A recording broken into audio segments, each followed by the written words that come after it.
कीजै। जाम गुरु होए वल लख बाहे क्या कीजै। जाम गुरु होए वल ज्ञान अर ध्यान अनन पर। जाम गुरु होए वल शब्द साखी सो सच्चै कर। जो गुरु गुरु एह निस जपै दास पट बेनत कहे। जो गुरु नाम रिद में धरै सो जन्म मरण दो थे रहे। हूँ आया दूरों चल के मैं तकी तो शरणाए दियो। मैं आशा रखी चित्त में मेरा सब दुख गवाए दियो। हम अवगुण भरे एक गुण ना अमृत छाड़ बिखै बिख खाही। माया मोह पर पै भूले सुत दारा स्यों प्रीत लगाई। एक उत्तम पंथ सुनियो गुर संगत देह मिलत जम त्रास मिटाई। एक अरदास पाठ कीरत की गुरु रामदास राखो शरणाई। सतनाम श्री वाहेगुरु साहिब जी। बिलावल महला पंजवा। भूले मार्ग जिन्हें बताया ऐसा गुर वड भागी पाया। भूले मार्ग जिन्हें बताया ऐसा गुर वड भागी पाया। सिमर मना राम नाम चितारे बस रहे हृदय गुर चरण प्यारे। रहा काम क्रोध लोभ मोह मान दीना बंधन काट मुकत गुर कीना। दुख सुख करत जन्म फुन हुआ चरण कमल गुर आश्रम दिया। अगन सागर बूढ़त संसारा नानक बाह पकड़ सतगुर निस्तारा। अगन सागर बूढ़त संसारा नानक बाह पकड़ सतगुर निस्तारा। वाहिगुरू जी का खालसा वाहिगुरू जी की फतेह। एक गुण नहीं मूर्ख जाता रे मैं मूर्ख की केत बात है। कोट पराधी तैयारी गुरु नानक ने सुनिया ते गया से फिर गर्भास न परियारे। गुरु नानक जिन सुनिया ते गया से फिर गर्भास न परियारे।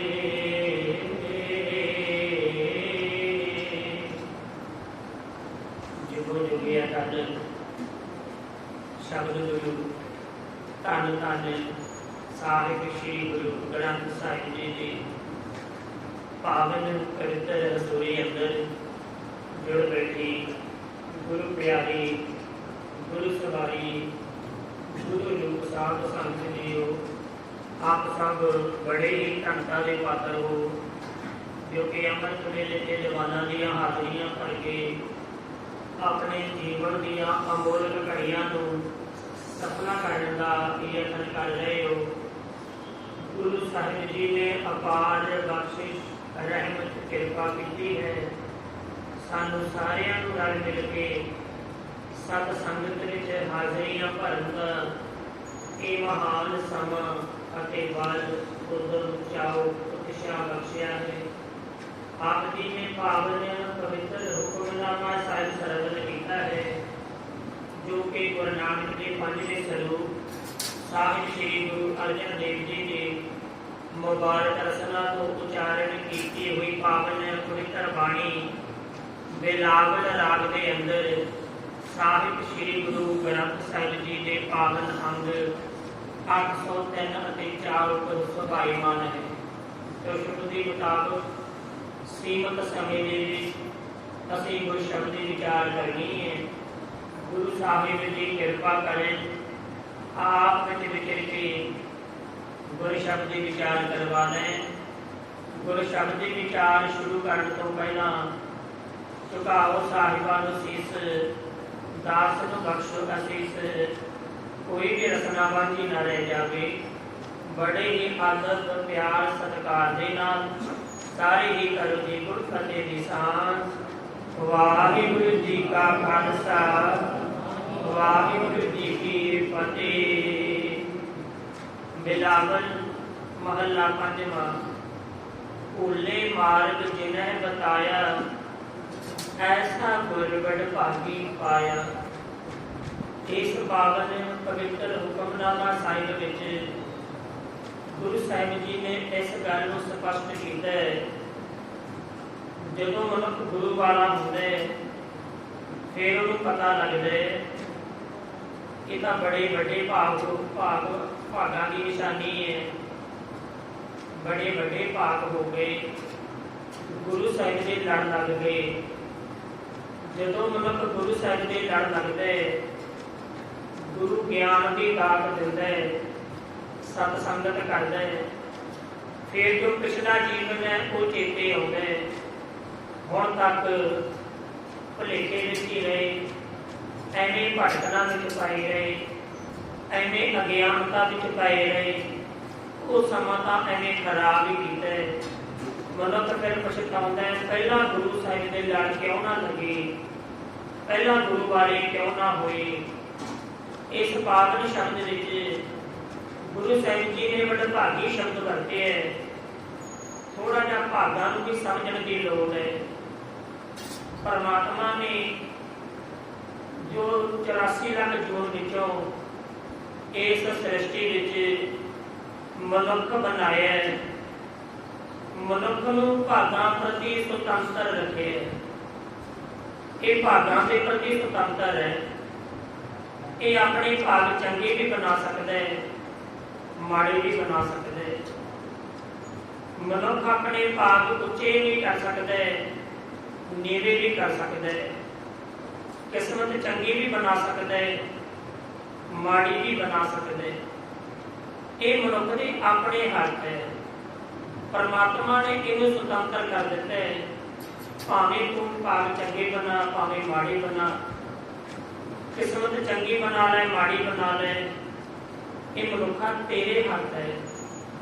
ਪਾਵਨ ਬਾਣੀ ਦੇ ਮੁਤਾਬਕ 4-5 ਨਿਸ਼ਾਨੀਆਂ ਨੇ, 4-5 ਗੁਣ ਨੇ ਜਿਨ੍ਹਾਂ ਨਾਲ ਭਾਗ ਚੰਗੇ ਬਣਦੇ ਹੈ। ਵਡਭਾਗੀ ਸ਼ਬਦ ਆਇਆ ਤਾਂ ਹੀ ਅਸੀਂ ਇਸ ਸ਼ਬਦ ਨੂੰ ਬੋਲ ਰਹੇ ਹਾਂ। ਉਹ ਕਿਹੜੇ ਗੁਣ ਨੇ ਜਿਨ੍ਹਾਂ ਨਾਲ ਭਾਗ ਚੰਗੇ ਬਣਦੇ ਹੈ? ਪਹਿਲਾ ਗੁਣ ਮਨੁੱਖ ਦਾ ਸੁਭਾਅ। ਮਨੁੱਖ ਦੇ ਸੁਭਾਅ ਦਾ ਸਿੱਧਾ ਅਸਰ ਪੈਂਦਾ ਹੈ ਮਨੁੱਖ ਦੇ ਭਾਗ ਤੇ।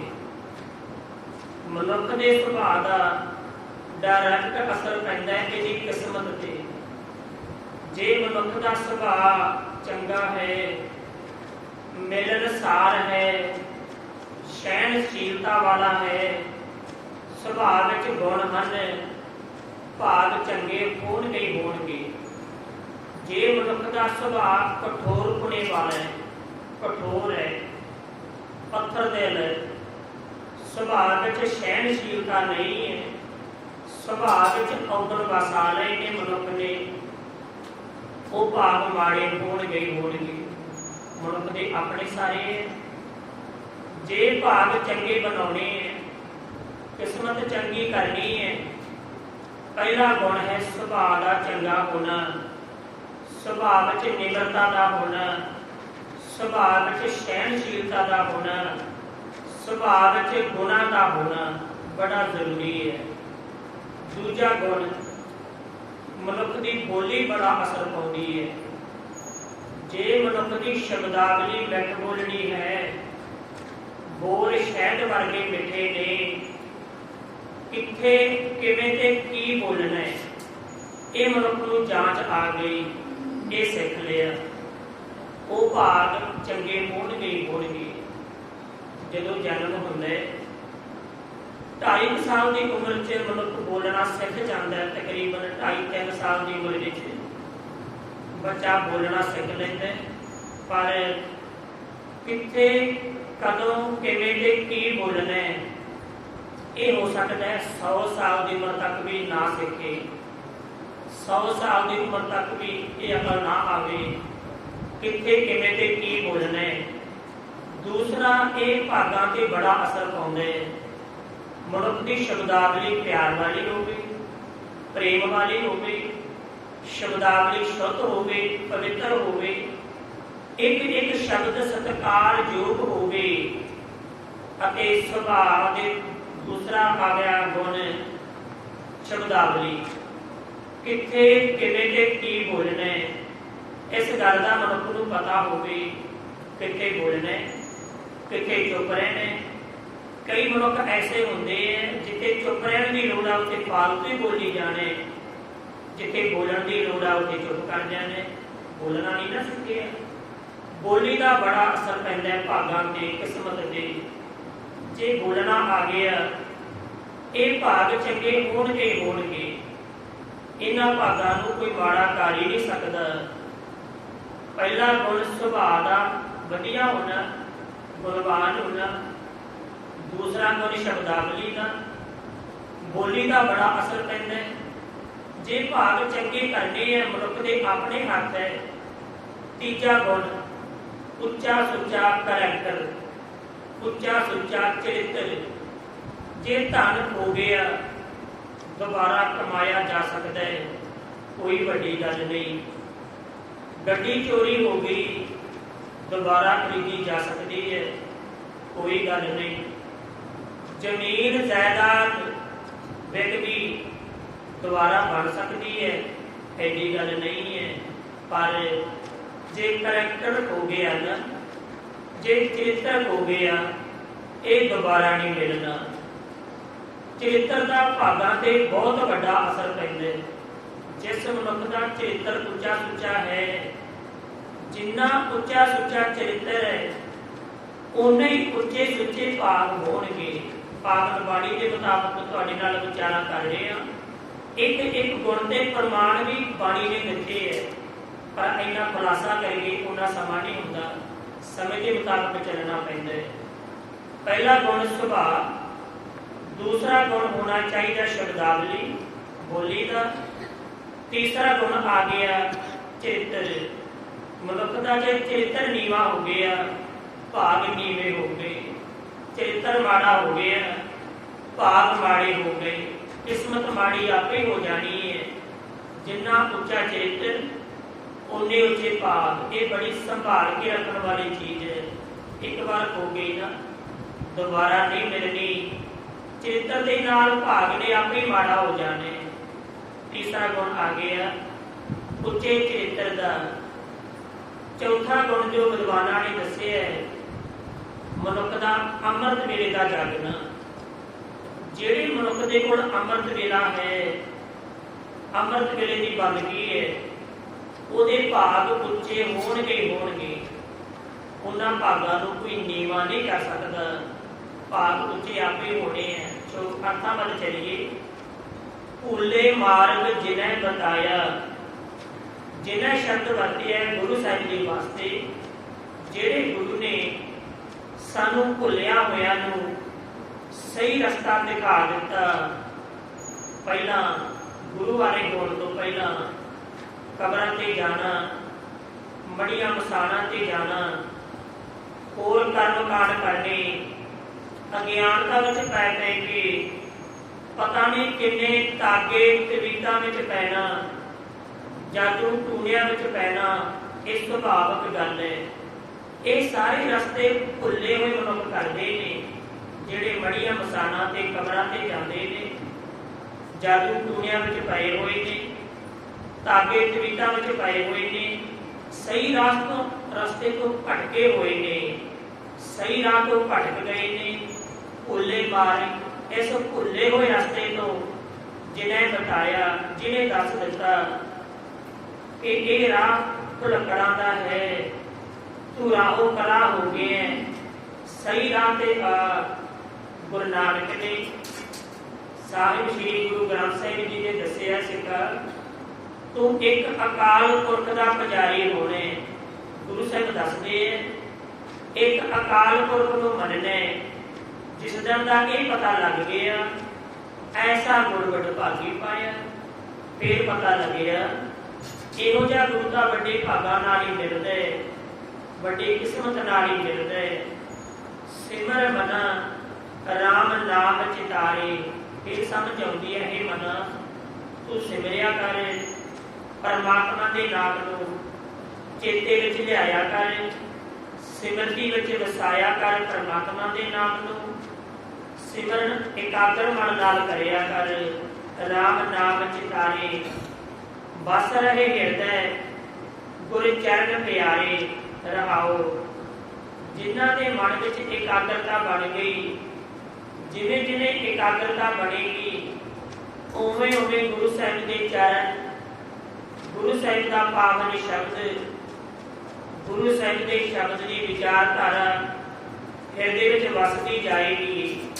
ਬਸ ਰਹੇ ਹਿਰਦੈ ਗੁਰ ਚਰਨ ਪਿਆਰੇ ਰਹਾਓ।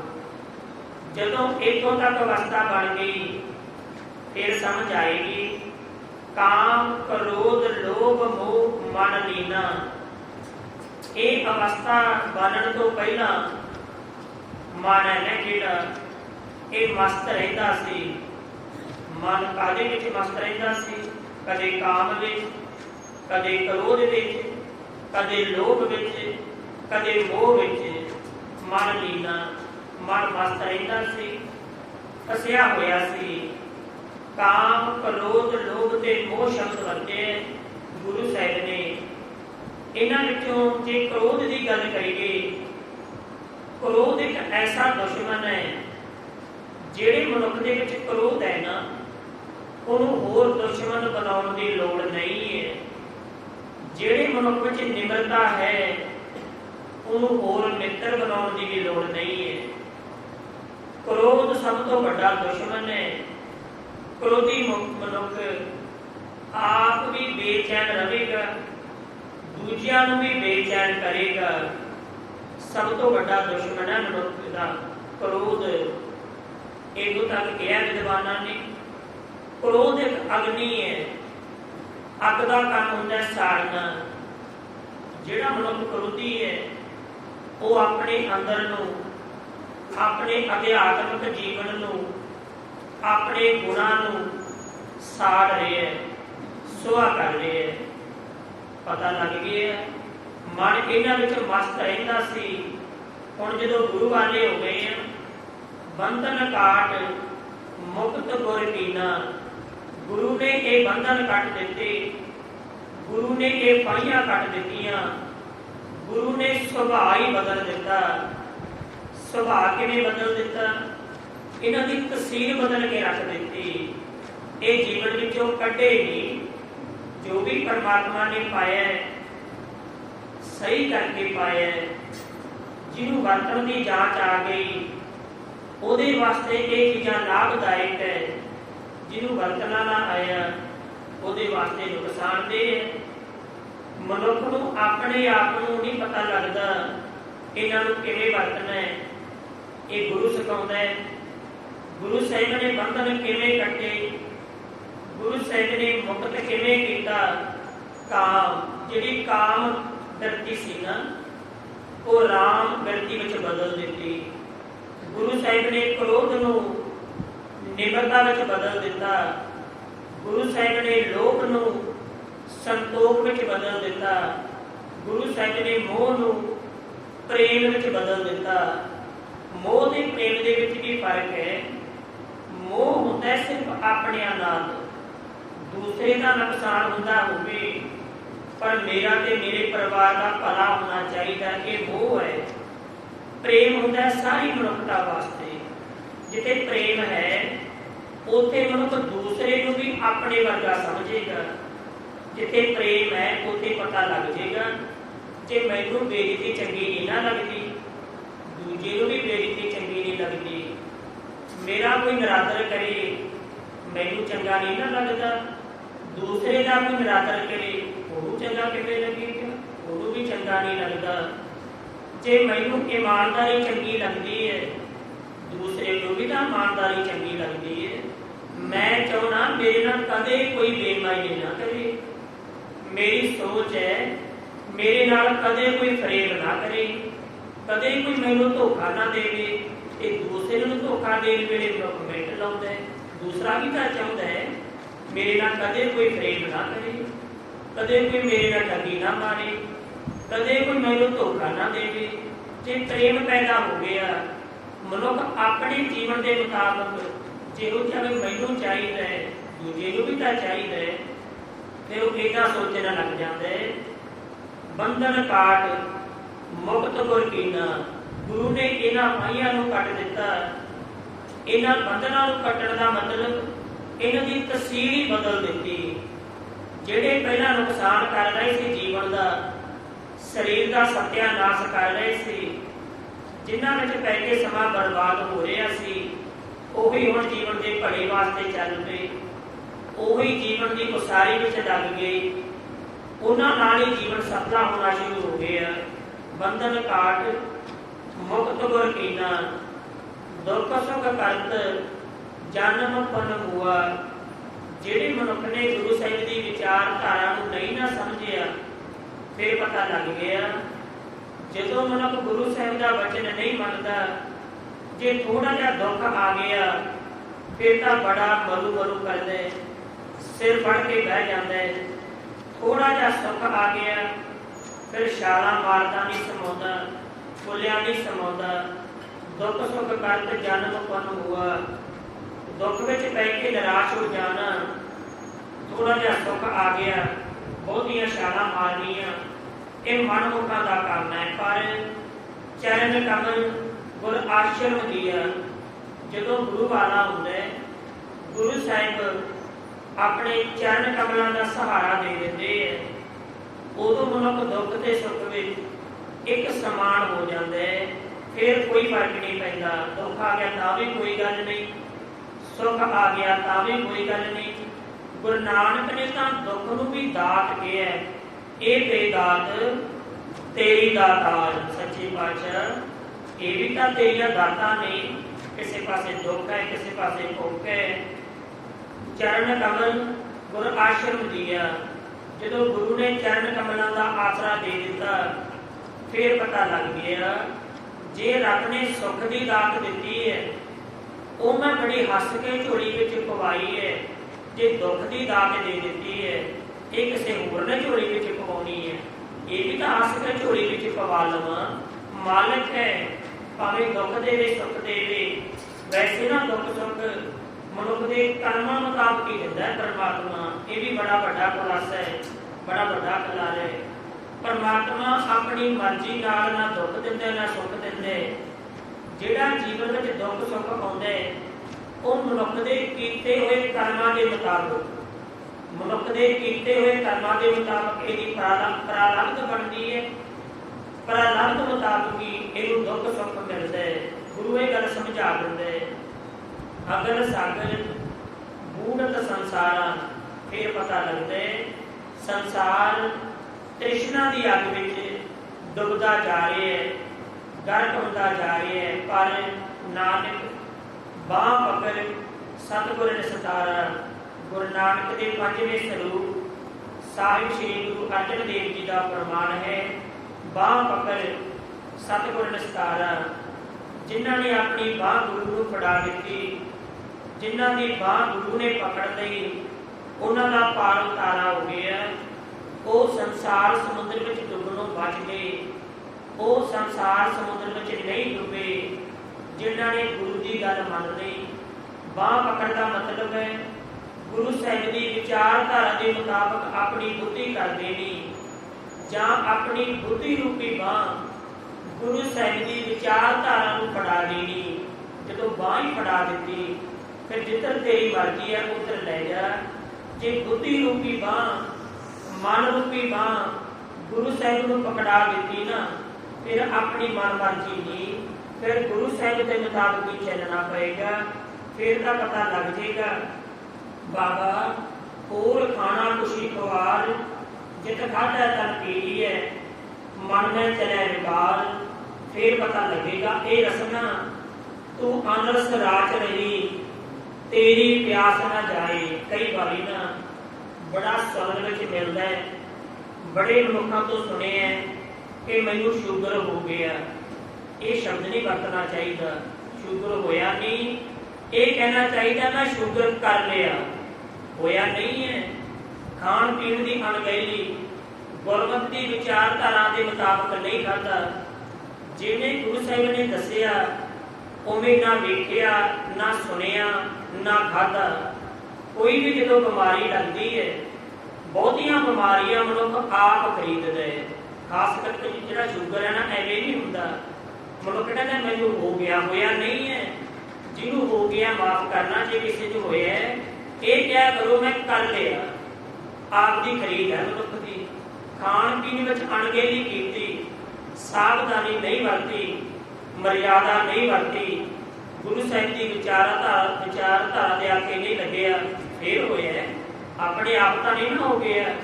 मैं कर लिया वरतना चाहिए, मैं शुगर खुद किया है, ये किसी का दोष नहीं है। तो गुरु साहिब कृपा करें।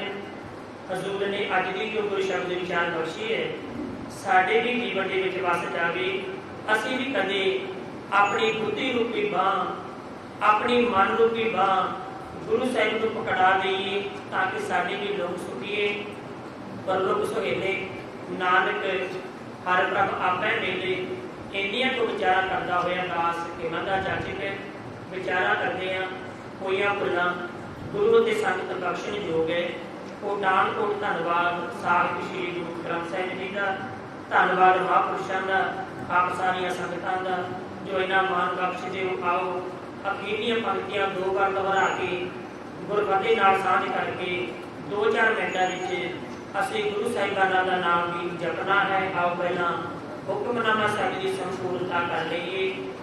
अगन सागर कूड़त संसारा, नानक बाह पकड़ सतगुर निस्तारा। अगन सागर कूड़त संसारा, नानक बाह पकड़ सतगुर निस्तारा। वाहिगुरु जी का खालसा, वाहिगुरु जी की फतेह। धन है धन है धन है गुरु नानक देव जी, धन है धन है धन है धन है गुरु नानक देव जी, धन है धन है धन है गुरु अंगद देव जी, धन है धन है धन है धन है गुरु अंगद देव जी, धन है धन है धन है धन है गुरु अमरदास जी, धन है धन है धन है गुरु अमरदास जी, धन है धन है धन है गुरु रामदास जी, धन है धन है धन है गुरु रामदास जी, धन है धन है गुरु अर्जन देव जी, धन है धन है गुरु अर्जन देव जी, धन है धन है धन है ਗੁਰ ਹਰਗੋਬਿੰਦ ਸਾਹਿਬ ਜੀ ਧੰਨ ਹੈ। ਧੰਨ ਹੈ ਗੁਰੂ ਹਰਗੋਬਿੰਦ ਸਾਹਿਬ ਜੀ ਧੰਨ ਹੈ। ਧੰਨ ਹੈ ਗੁਰੂ ਹਰਿ ਰਾਏ ਸਾਹਿਬ ਜੀ ਧੰਨ ਹੈ। ਧੰਨ ਹੈ ਗੁਰੂ ਹਰਿ ਰਾਏ ਸਾਹਿਬ ਜੀ ਧੰਨ ਹੈ। ਧੰਨ ਹੈ ਗੁਰੂ ਹਰਿ ਕ੍ਰਿਸ਼ਨ ਸਾਹਿਬ ਜੀ ਧੰਨ ਹੈ। ਧੰਨ ਹੈ ਗੁਰੂ ਹਰਿ ਕ੍ਰਿਸ਼ਨ ਸਾਹਿਬ ਜੀ ਧੰਨ ਹੈ। ਧੰਨ ਹੈ ਗੁਰੂ ਤੇਗ ਬਹਾਦਰ ਜੀ ਧੰਨ ਹੈ। ਧੰਨ ਹੈ ਗੁਰੂ ਤੇਗ ਬਹਾਦਰ ਜੀ ਧੰਨ ਹੈ। ਧੰਨ ਹੈ ਗੁਰੂ ਗੋਬਿੰਦ ਸਿੰਘ ਜੀ ਧੰਨ ਹੈ। ਧੰਨ ਹੈ ਗੁਰੂ ਗੋਬਿੰਦ ਸਿੰਘ ਜੀ ਧੰਨ ਹੈ। ਧੰਨ ਹੈ ਗੁਰੂ ਗ੍ਰੰਥ ਸਾਹਿਬ ਜੀ ਧੰਨ ਹੈ। ਧੰਨ ਹੈ ਗੁਰੂ ਗ੍ਰੰਥ ਸਾਹਿਬ ਜੀ ਧੰਨ ਹੈ। ਧੰਨ ਹੈ ਗੁਰੂ ਗ੍ਰੰਥ ਸਾਹਿਬ ਜੀ ਧੰਨ ਹੈ। ਧੰਨ ਹੈ ਗੁਰੂ ਗ੍ਰੰਥ ਸਾਹਿਬ ਜੀ ਧੰਨ ਹੈ। ਧੰਨ ਹੈ ਗੁਰੂ ਸਾਧ ਸੰਗਤ ਜੀ ਧੰਨ ਹੈ। ਧੰਨ ਹੈ ਗੁਰੂ ਸਾਧ ਸੰਗਤ ਜੀ ਧੰਨ ਹੈ।